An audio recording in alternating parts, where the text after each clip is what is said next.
بسم اللہ الرحمن الرحیم۔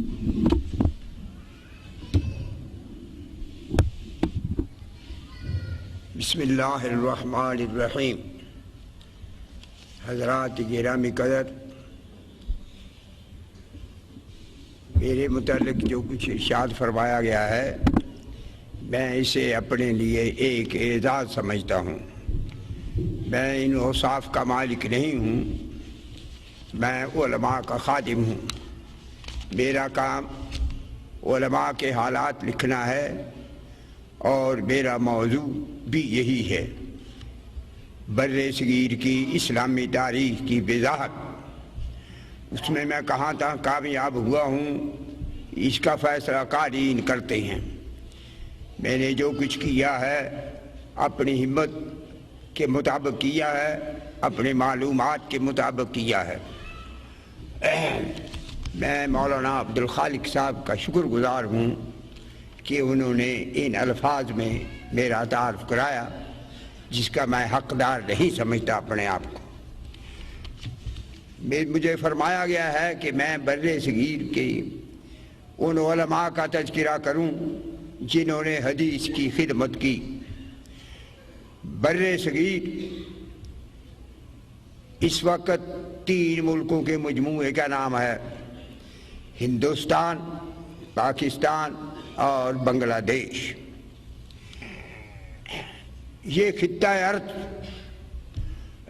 اسلام کے مرکز مکہ شریف اور مدینہ شریف سے ہزاروں میل دور تھا، لیکن اس کی خوش قسمتی ہے اس ملک کی، اس خطہ ارض کی، کہ پہلی صدی ہجری ہی میں یہ اسلام کی تعلیم سے آشنا ہو گیا تھا اور یہاں کے باشندے اسلامی تہذیب اور اسلامی ثقافت کو سمجھنے لگے تھے۔ اس متن کی تشریح یہ ہے کہ 15 ہجری میں جب کہ نبی صلی اللہ علیہ وسلم کی وفات پر صرف 4 سال کا عرصہ گزرا تھا اور حضرت عمر فاروق رضی اللہ عنہ منصب خلافت پر متمکن تھے۔ اس ملک میں 3 صحابہ کرام آئے۔ سب سے پہلے وہ تھے بنو ثقیف کے رہنے والے، بنو ثقیف قبیلے سے تعلق رکھتے تھے اور طائف کے رہنے والے تھے۔ ان میں ایک تھے حضرت عثمان بن ابو العاص ثقفی، ایک تھے حکم بن ابو العاص ثقفی، تیسرے ان کے بھائی تھے مغیرہ بن ابو الحکم ثقفی۔ مغیرہ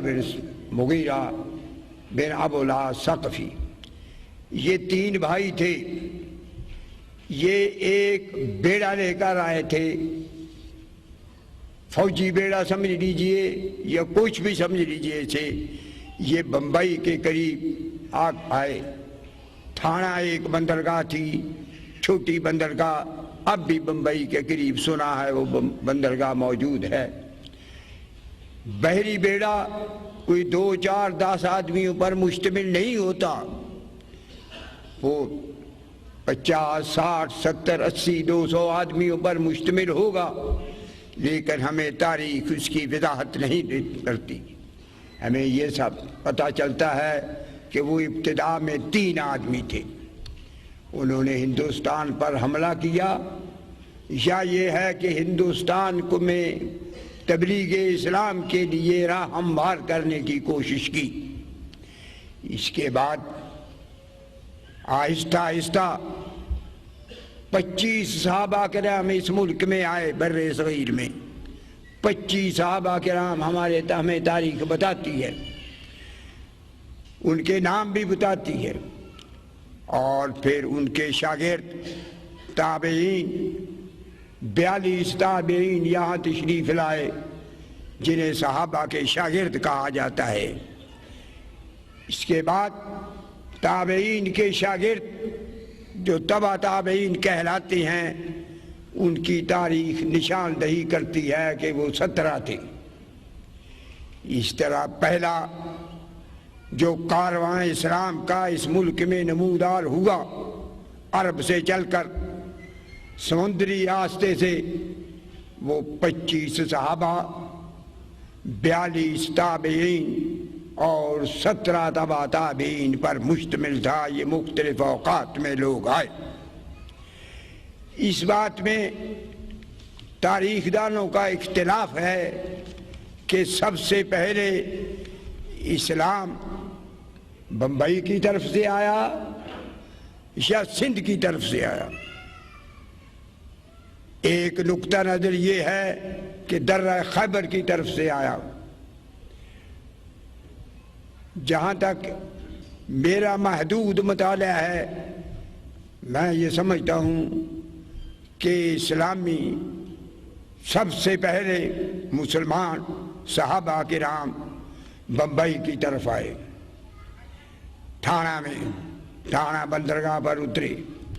اس کے بعد جو بھرپور حملہ ہوا یا بہت بڑی کثیر تعداد میں صحابہ یا مسلمان آئے، وہ 93 ہجری میں۔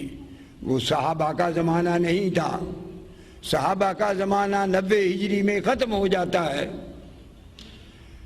وہ یہ محمد بن قاسم کی سربراہی میں لوگ آئے۔ تاریخ میں ہم نے چھوٹی عمر میں پڑھا تھا کہ محمد بن قاسم جب اس ملک میں آیا تو اس کی عمر 17 سال تھی اور وہ 500 آدمی لے کر آیا تھا۔ یہ محض افسانوی بات ہے، ناولاتی بات ہے۔ ایسا نہیں تھا۔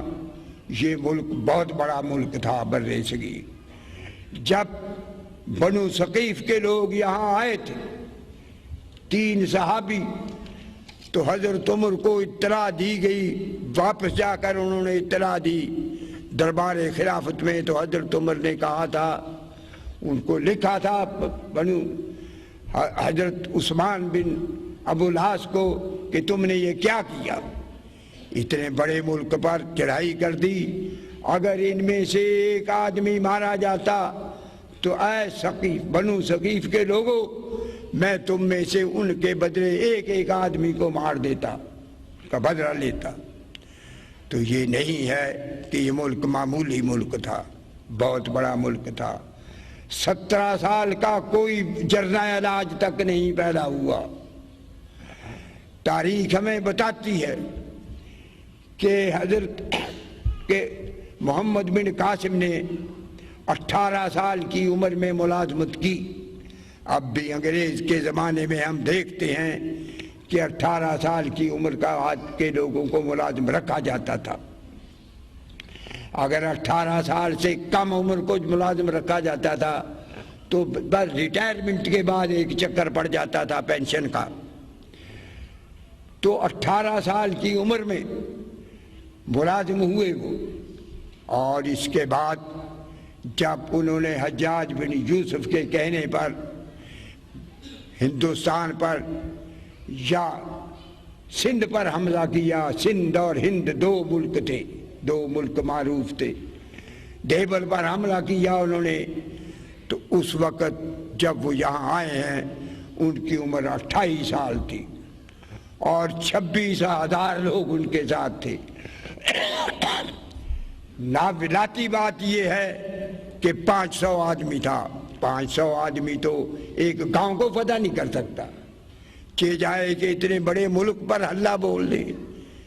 وہ 26,000 آدمی تھے، جن میں سے 8,000 باقاعدہ فوجی تھے اور دوسرے رضاکار تھے۔ جیسے جیسے وہ چلتے آئے رضاکار ان کے ساتھ شامل ہوتے رہے اور وہ دیبل پر انہوں نے حملہ کیا۔ اس کی رپورٹ گورنر کو، حجاج بن یوسف کو، جو عراق کا گورنر تھا، روزانہ پہنچتی تھی اور وہ روزانہ ہدایات دیتا تھا۔ اس کے دفتر میں سندھ کا نقشہ بنایا گیا تھا باقاعدہ، اور اس نقشے کے مطابق وہ ہدایات دیتا تھا۔ حجاج بن یوسف کا وجود ایک مختلف روپ ہمارے سامنے پیش کرتا ہے۔ وہ ایک ظالم کے روپ میں ظاہر ہوتا ہے، لیکن ایک مبلغ کے روپ میں بھی ظاہر ہوتا ہے۔ اس شخص نے موسیٰ بن نصیر کی جرنیل بنا کر افریقہ پر حملہ کیا اور افریقہ کے بہت سے ملک فتح ہوئے، اور وہی شخص ہے جس نے سندھ پر محمد بن قاسم کو بھیجا اور سندھ کا بہت سا علاقہ ملتان دریائے چناب تک وہ پہنچے۔ تاریخ کی کتابوں میں، عربی تاریخ کی کتابوں میں ملتان کو ملتان بھی لکھا گیا ہے اور مولتان بھی لکھا گیا ہے۔ ایک روایت کے مطابق وہ سرحد کے علاقے میں بنو تک پہنچے جنہیں بننا لکھا گیا ہے، اور پھر ایک روایت یہ بھی ہے کہ لاہور کے ارد گرد میں آئے وہ، جس کو لاہور بھی لکھا گیا ہے اور لاہور بھی لکھا گیا ہے اور لاہور بھی لکھا گیا ہے۔ تو عرب مورخین نے مختلف الفاظ میں مختلف شہروں کے نام لکھے ہیں، اور جس کو جو کچھ سوجا انہوں نے لکھ دیا۔ مطلب میرا عرض کرنے کا یہ ہے کہ یہ ہند ملک بر صغیر پہلی صدی ہجری ہی میں اسلامی تہذیب، اسلامی ثقافت اور اسلامی تعلیم سے آشنا ہو گیا تھا، اور اس ملک کے باشندے اسلام کے احکام کو سمجھنے لگے تھے اور عمل پیرات ہو گئے تھے۔ اس کے بعد سندھ میں منصورے کا مقام پر منصورہ ایک جگہ بنائی گئی جس میں مدارس قائم کیے گئے۔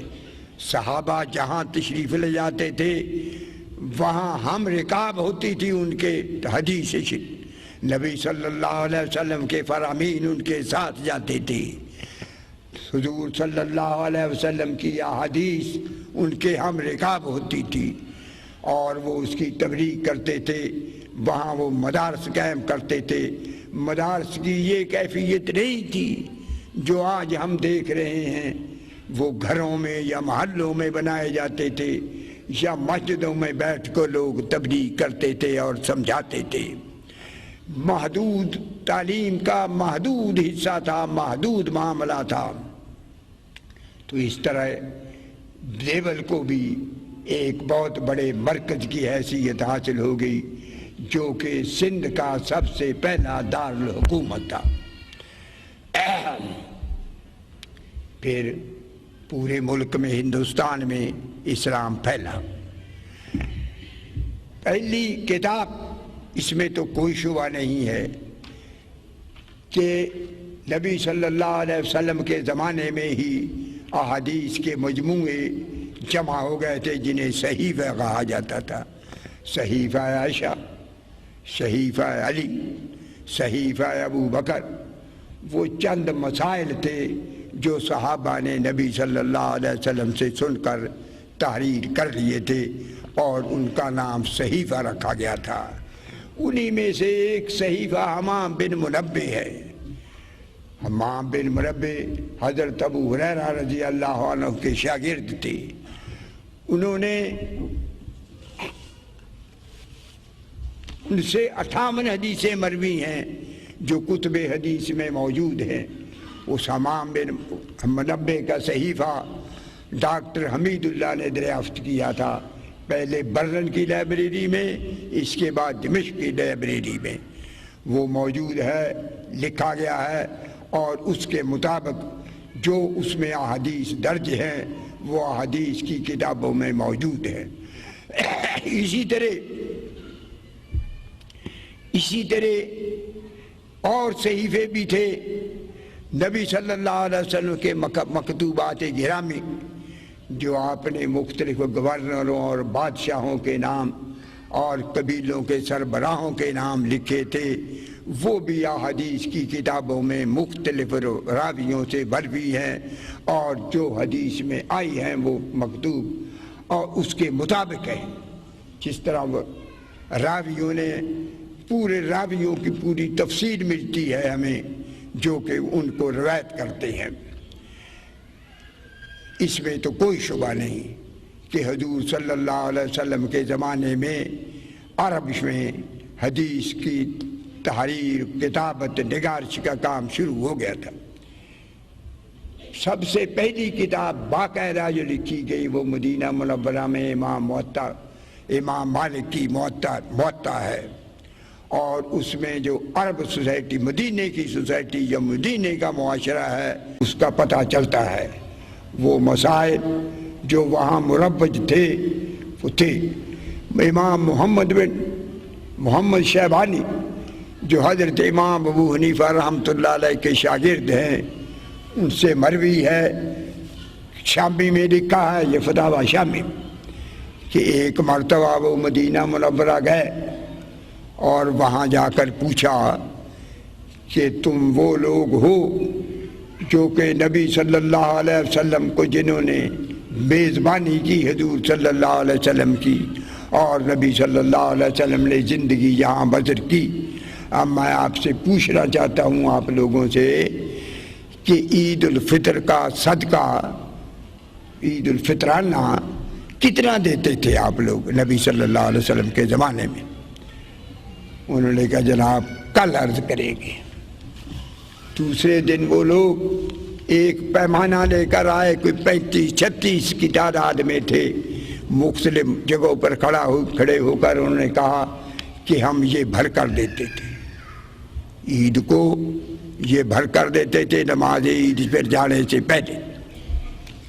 چنانچہ اس کا وزن کیا گیا تو ہمارے موجودہ وزن کے مطابق 213 چٹاک کا ہوگا وہ، اور 213 چٹاکی کے ہم دیتے ہیں۔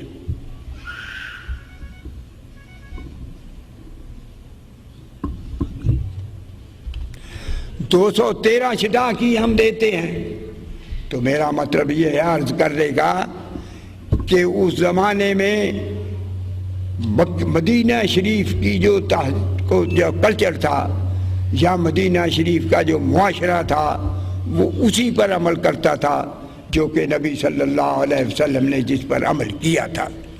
اس کی مثال میں عرض کر چکا ہوں کہ امام محمد بن یوسف نے امام محمد شیبانی نے دی، جو حضرت امام ابو حنیفہ رحمۃ اللہ علیہ کے شاگرد تھے۔ لیکن یہ تاریخ ہمیں نہیں بتاتی، یا مجھے پتہ نہیں ہے کہ بر صغیر میں اس حدیث کی پہلی کتاب کون سی لکھی گئی۔ یہ تو مجھے معلوم ہے کہ بر صغیر میں جو فقہ کی کتاب سب سے پہلے لکھی گئی وہ کون سی تھی؟ اس کا نام فتاوی غیاثیہ تھا، جو غیاث الدین بلبن کے زمانے میں لکھی گئی 7ویں صدی ہجری میں۔ لیکن یہ مجھے معلوم نہیں ہو سکا کہ پہلی حدیث کی کتاب یہاں کون سی لکھی گئی سب سے پہلے بر صغیر میں۔ مگر بہت کتابیں لکھی گئیں۔ کنز المال علی متقی کی کتاب کئی جلدوں پر مشتمل ہے، اور ان کے شاگرد عبد الوہاب متقی نے بہت کام کیا ہے۔ پھر مشارق الانوار امام حسن ساغانی کی داخل گئی نظام میں، یہاں طویل عرصے تک ہندوستان میں وہ پڑھائی جاتی رہی۔ پھر ایک وقت آیا کہ ریاض الصالحین یہاں اس نظام میں شامل رہی۔ اس کا سب سے پہلے ترجمہ ضلع لدھیانے کے مشرقی پنجاب کے قصبے قوم میں مولوی احمد دین نے کیا تھا، حضرت سید عبداللہ غزنوی رحمۃ اللہ علیہ کے فرمان کے مطابق۔ وہ ان کے مرید تھے اور انہوں نے کہا کہ اس کا ترجمہ کر دو، چنانچہ وہ ترجمہ کیا گیا، اور وہ ترجمہ اب نایاب ہے۔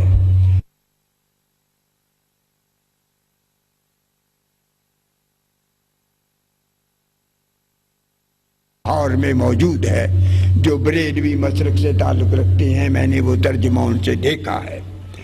لوگ کہتے ہیں، بعض لوگوں نے کہا ہے کہ یہ غزنویوں نے ترجمہ کیا ہے، غزنوی علماء نے، عبد الغفور غزنوی نے یا عبد الاول غزنوی نے۔ یہ صحیح نہیں ہے۔ انہوں نے اس ترجمہ ترجمہ کیا نہیں، انہوں نے ترجمہ مولوی احمد دین نے کیا اور انہوں نے شائع کیا۔ بہرحال اس کے بعد ایک حدیث کا ایک سلسلہ شروع ہوا یہاں، سیاستہ پوری یا اس سے کم۔ حضرت شیخ عبدالحق محدث دہلوی رحمۃ اللہ علیہ لے کر یہاں آئے عرب سے، اور انہوں نے مشکات شریف کی شرح لکھی، اور ان کے صاحبزادے شیخ نور الحق نے صحیح بخاری کی شرح لکھی۔ اس طرح پھر یہ سلسلہ چلا۔ حضرت شاہ ولی اللہ محدث دہلوی رحمۃ اللہ علیہ کے زمانے میں حدیث کا ایک طویل سلسلہ شروع ہو گیا اور مدارس میں حدیث پھیل گئی۔ خود حضرت شاہ ولی اللہ نے صحیح بخاری کے بارے میں لکھا کچھ، اور موطا کی 2 شرحیں کی انہوں نے، مصفح کے نام سے فارسی میں اور مصفح کے نام سے عربی میں۔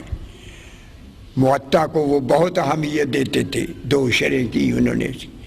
پھر انہوں نے بہت سی کتابیں لکھی، جن میں ایک کتاب حجت اللہ البالغہ ہے۔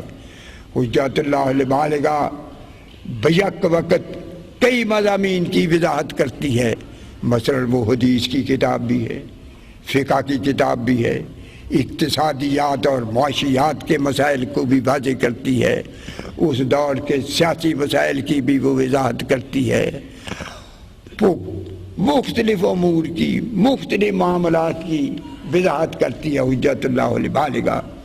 اور پھر شاہ صاحب کے 4 بیٹوں نے قرآن کی خدمت بھی کی اور حدیث کی خدمت بھی کی۔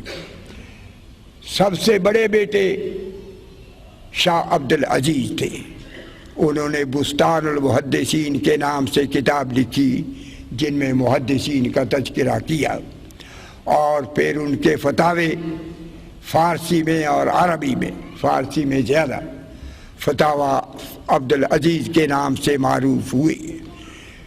انہوں نے قرآن مجید کی تفسیر بھی لکھی، جو افسوس ہے 1857 کے ہنگامے کی نظر ہو گئی، چند سپارے اس کے ملتے ہیں، پوری تفسیر نہیں ملتی۔ پھر انہوں نے تدریس کا سلسلہ شروع کیا، اور تدریس کا وہ سلسلہ وہی تھا جو شاہ ولی اللہ نے شروع کیا۔ شاہ ولی اللہ کے بعد شاہ عبدالعزیز نے، اور پھر آگے چلا شاہ اسحاق نے جو ان کے نواسے تھے، پھر وہ سلسلہ حضرت میاں سید نذیر حسین رحمۃ اللہ علیہ تک چلا اور آگے پھیلا۔ شاہ صاحب کے دوسرے بیٹے شاہ رفیع الدین تھے، انہوں نے حدیث کی کتابیں بھی لکھی اور قرآن مجید کا ترجمہ بھی کیا۔ تیسرے بیٹے ان کے شاہ عبدالقادر تھے۔ لوگ کہتے ہیں کہ اردو ترجمہ سب سے پہلے شاہ رفیع الدین نے کیا، بعض لوگ یہ کہتے ہیں، لیکن جہاں تک میری معلومات کا تعلق ہے، سب سے پہلے قرآن مجید کا اردو ترجمہ شاہ عبدالقادر نے کیا۔ وہ خود فرماتے ہیں کہ میں نے خواب میں دیکھا کہ مجھ پر کتاب قرآن نازل ہو رہا ہے۔ ظاہر ہے کہ قرآن نازل ہو چکا تھا، قرآن کے نزول کا کوئی سوال نہیں تھا۔ انہوں نے اس کا تذکرہ اپنے بڑے بھائی شاہ عبدالعزیز سے کیا، تو انہوں نے فرمایا کہ آپ قرآن مجید کا ترجمہ کریں گے یا اس کی تفسیر کریں گے؟ چنانچہ انہوں نے ترجمہ کیا، وہ لفظی ترجمہ ہے اور بہترین ترجمہ ہے۔ حضرت شاہ ولی اللہ کے چوتھے بیٹے شاہ عبدالغنی تھے۔ شاہ عبدالغنی والد تھے مولانا اسماعیل شہید کے، لیکن ان کی وفات کیسے ہوئی؟ سب سے پہلے چھوٹے بھائی فوت ہوئے شاہ عبدالغنی، اس کے بعد شاہ عبدالقادر، اس کے بعد شاہ رفیع الدین۔ سب سے بعد جو بڑے بھائی تھے وہ فوت ہوئے شاہ عبد العزیز۔ اس طرح ان کی وفات ہوئی۔ شاہ عبد الغنی کے بیٹے ایک ہی بیٹے تھے مولانا اسماعیل شہید، جو بالا کوٹ میں 6 مئی 1931 کو شہید ہوئے بالا کوٹ کے میدان میں۔ اور شاہ عبد الغنی کے شاہ اسماعیل کے بھی ایک ہی بیٹے تھے، ان کا نام تھا محمد عمر۔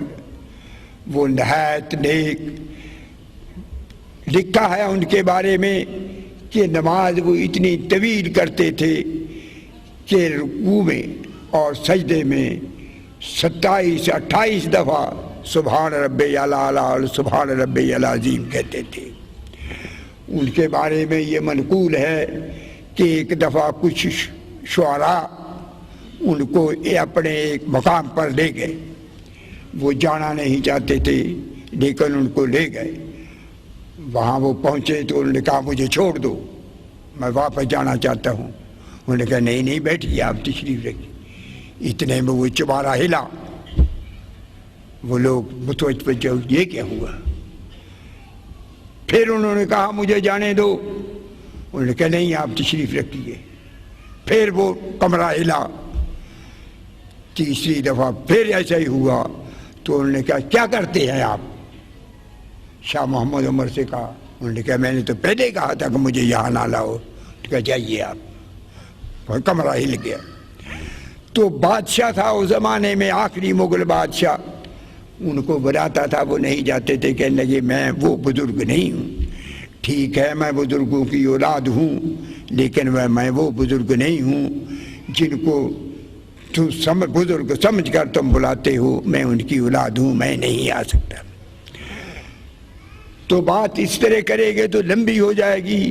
میں عرض یہ کرنا چاہتا ہوں کہ بات کہ شاہ عبد العزیز کے شاگرد ان کے نواسے تھے شاہ محمد اسحاق۔ شاہ محمد اسحاق کے پھر شاگرد آگے پہلے، جن میں ایک سید نذیر حسین تھے، جن کو انہوں نے مکہ شریف مدینہ شریف جاتے ہوئے سند دی تھی۔ نظام الدین اولیاء کے مقبرے میں جب وہ وہاں پہنچے تو انہوں نے کہا، ایک تو یہ کہا کہ کچھ لوگوں کی سفارش کی کہ ان کو آپ سند دے دیں۔ شاہ صاحب نے فرمایا، شاہ اسحاق نے، کہ سند تو آپ نے بھی نہیں دی، مجھ سے پڑھا ہے لیکن سند نہیں دی۔ کہ مہربانی ہے آپ کی، انہوں نے خود سند دی ان کو۔ تو پھر کتنے شاگرد ہوئے آگے میاں نذیر حسین کے، اس کو شمار میں لانا مشکل ہے، بے شمار شاگرد ہوئے۔ پنجاب میں، میں پنجابی ہوں، مجھے اجازت دیجیے کہ میں پنجاب کی بات کروں۔ پنجاب میں حضرت حافظ عبد المنان وزیر آبادی ان کے شاگرد تھے۔ وہ نابینا تھے، دلی جا کر انہوں نے پڑھا، اور پھر ان کے شاگرد مولانا اسماعیل سلفی، حافظ محمد گوندلوی، مولانا محمد علی لکھوی، مولانا عطا اللہ لکھوی، اور بے شمار لوگ جنہوں نے ان سے حصول علم کیا۔ پھر اب آ جائیے آپ یو پی میں، بہار میں آ جائیے۔ یو پی کا اعظم گڑھ کا پورا ضلع ان کا شاگرد ان سے استفادہ کیا مولانا عبد الرحمن مبارک پوری نے۔ اور مولانا عبد الرحمن مبارک پوری وہ ہیں جنہوں نے ترمذی کی شرح لکھی، تحفۃ الحافظی 4 جلدوں میں، 5ویں جلد ان کے مقدمے پر مشتمل ہے۔ مقدمہ اپنی جگہ ایک الگ کتاب ہے، اور ان کی شرح نے جو شہرت حاصل کی وہ مصر تک پہنچی۔ عرب کے علماء اور مصر کے علماء اس سے مستفید ہوئے۔ پھر اسی صوبے کے حضرت حافظ عبداللہ غازی پوری ان کے شاگرد تھے۔ اسی صوبے کے مولانا سلامت اللہ جراج پوری ان کے شاگرد تھے۔ بہار میں میں جلدی نکل جانا چاہتا ہوں۔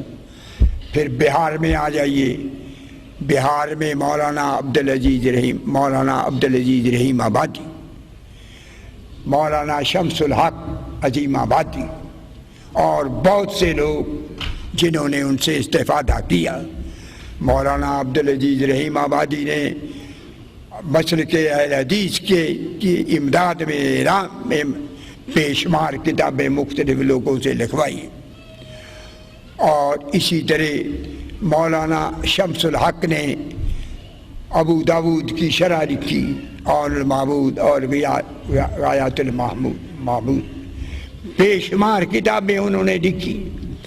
پھر آ جائیے بھوپال میں نواب صدیق حسن نے صرف حدیث پر سب سے زیادہ ہندوستان کے کثیر التصانیف مصنف ہیں نواب صاحب، 222 کتابوں کے مصنف۔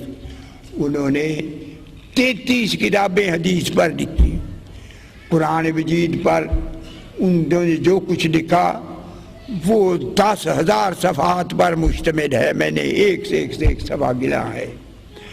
اور پھر حدیث کی بلوغ المرام کی 3 شرح لکھی انہوں نے، 2 عربی میں، 1 فارسی میں۔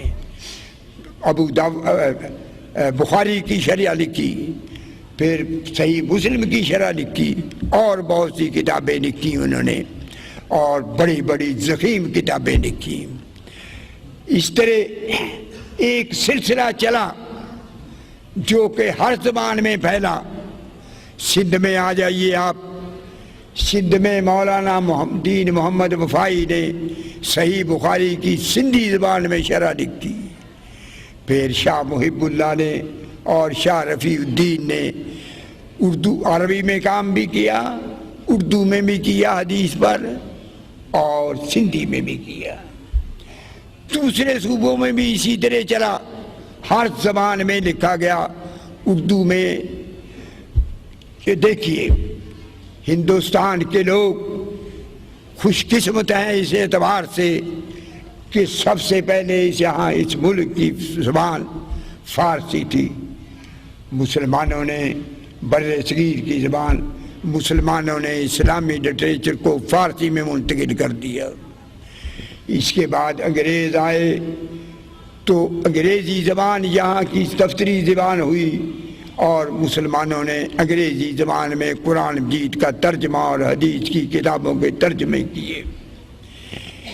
اس کے بعد اردو زبان آئی، اور اردو زبان میں اسلامی لٹریچر منتقل کر دیا گیا۔ اب میں مولانا صلاح الدین مقبول احمد سے عرض کرتا ہوں، اور مولانا محمد انور سلفی سے، کہ آپ خوش قسمت ہیں کہ آپ کو ایک اور زبان مل گئی ہے اسلام کی تبلیغ کے لیے، وہ ہے ہندی زبان۔ ہندی زبان میں آپ اسلام کا لٹریچر منتقل کر دیجئے، اور کیا جا رہا ہے۔ میرے پاس قرآن مجید کا ترجمہ ہے جو ایک شخص طاہر علی نے کیا ہے، میں ہندی نہیں جانتا لیکن ترجمہ میرے پاس موجود ہے، طاہر علی صاحب نے کیا ہے، میں نے سنا ہے کہ وہ مسلک اہل حدیث ہے۔ تو یہ جتنی زبانیں ملتی جائیں گی، پنجابی میں ترجمے ہوئے حدیث کی کتابوں کے، حضرت محمد لکھوی نے قرآن مجید کا ترجمہ کیا، اور پھر وہ صحیح بخاری کا ترجمہ بھی کرنا چاہتے تھے اسی طرح نظم میں، لیکن نہیں کر سکے۔ حدیث کی خدمت ہندوستان کے بر صغیر کے لوگوں نے کئی طریقوں سے کی، تدریس کے لحاظ سے، تدریسی لحاظ سے، فتویٰ نویسی کی لحاظ سے، اور ترجمے کے لحاظ سے، تشریح کے لحاظ سے، شاباشی کے اعتبار سے، ہر اعتبار سے انہوں نے خدمت کی۔